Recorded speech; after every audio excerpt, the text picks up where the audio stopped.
people that come to the cave about pushing their child, because we look at so many instances where a father pushes their child, and then we see greats, whether it's Beyonce or it's Michael Jackson, and you see a lot of these greats, but you also see it because they push their child to that limit. And you do understand that if that father didn't push that child, we wouldn't have that. So how do you blur that line, you know? Well, depends on your definition of success. Is it money and a lack of peace? So I talk to a lot of successful people who families have pushed them, but yet they're struggling mentally right now because they didn't get the love. Right. I love Will Smith when he talked about it in his book about how his father was always tough love, drill sergeant, I believe.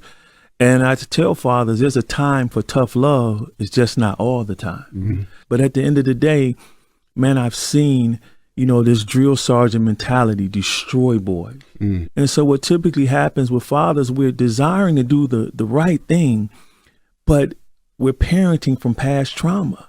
So I say, don't live from what you lacked, live from what you longed for. I never forget the time I was training my son in the basement with doing some martial arts.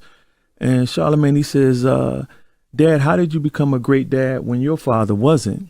I said, son, I simply gave you what I longed for.